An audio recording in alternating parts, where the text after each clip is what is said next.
الأيام الدولية، ودائما بطبيعة الحال بمفخرة نساهم في قلوة تنشيط بعض الندوات.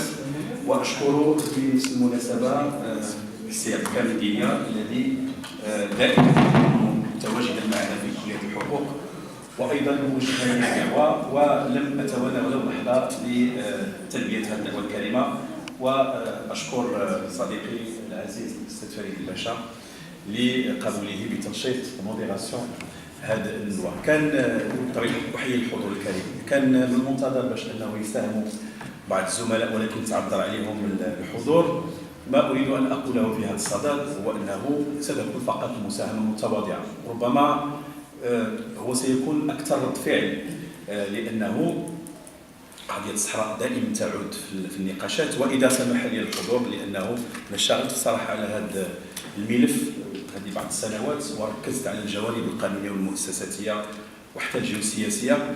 إن لم يكن هناك واحد لوبوزيسيون ممكن نتناول الكلمة ديالي باللغة الفرنسية فقط لأنه مسألة وقت، وخططت فيما يتعلق بهذه المسودة بعض الأفكار وصنفتها على شكل 5 ديال نقولوا لي زيدي فورس كلي لي كي ووردز أتقاسمها معكم وسأظل منفتحا فيما يتعلق بالنقاش إن كانت لديكم بعض الاستفسارات.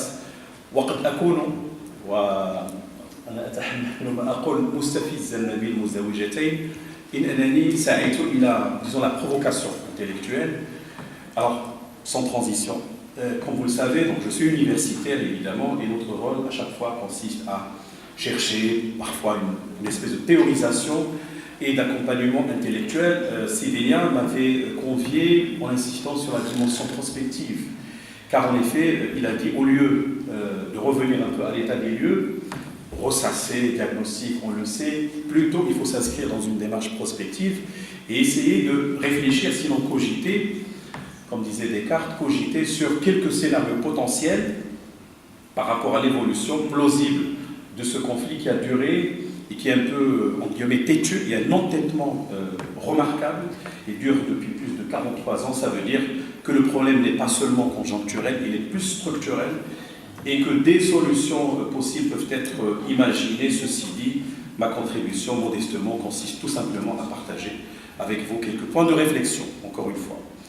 Il y a 5 points essentiels. D'abord, je me suis posé la question sur la question des scénarios. J'ai dit oui et non. Pourquoi oui et non? Oui, car les futurs, et je les mets au pluriel, je reprends tout simplement l'intitulé d'une revue qui s'appelle Futurib, qui a été fondée par Hugues de Jouvenel. Bertrand de Jouvenel, c'est le père et son fils qui continuent toujours dans le cadre de la démarche. Il y a des futurs.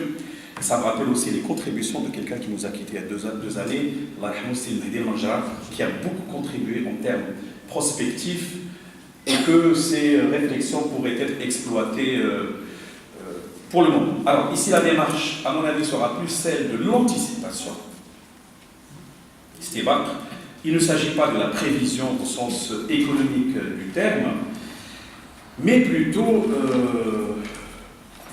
d'une approche. Alors comme on dit, la prospective n'est pas une méthode scientifique, n'est pas une science, c'est plus une démarche et un art d'anticipation. Alors, mais une véritable démarche, une méthodologie prospective, c'est-à-dire essayer un peu de penser le futur, fondée néanmoins sur l'analyse des dynamiques de fond, celles qui structurent ou façonnent sur le long terme, les trajectoires, les itinéraires d'une thématique ou d'une problématique, ici en l'occurrence la question nodale, c'est un nœud, question nodale du Sahara.